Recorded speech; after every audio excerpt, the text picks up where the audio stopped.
असं कसं झालं प्रिया? इतका हलगर्जीपणा मी कसा करू शकतो?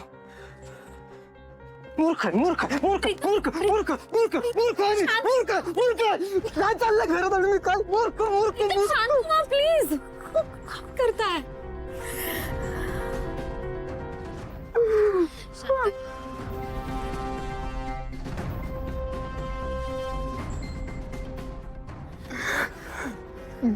मी मुद्दाम नाही केलं प्रिया. मला नाही माहित तर बॅगेतले पैसे कसे गायब झाले. मला खरंच माहित नाही. प्रीतम, हे बघा माझा तुमच्यावर पूर्ण विश्वास आहे. मला माहितीये तुम्ही हे सगळं मुद्दाम केलेलं नाहीये. आई केवढं बोलली मला तर. आई बोलल्या कारण त्या खूप रागात होत्या.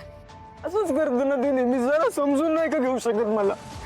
मी सांगतो माझी चूक नाही. प्रीतम, हे बघा रक्कम मोठी होती ना, जबाबदारीचं काम होतं म्हणून आईंचा बोलताना तोल गेला असेल.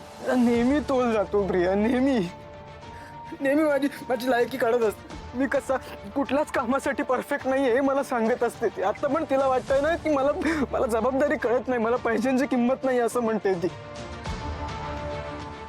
माझ्याकडून चूक झाली आहे, मी मान्य करतोय. माझ्याकडून हलगर्जीपणा पण झालाय, मी सगळं मान्य करतो. पण प्रिया असं नाहीये की मला पैशांची किंमत नाहीये ग. मी किती काळजीपूर्वक घेऊन चाललेलो ती बॅग. पण तू बघ, मी तिला तिचे सगळे पैसे परत मिळवून देणार आहे. मी करणार बघ तू. प्रीतम, तुम्ही आधी शांत व्हा. आई खूप बोलले, तुम्हाला मान्य आहे मला. त्यांनी एवढं टोकाचं वागायला नको होतं.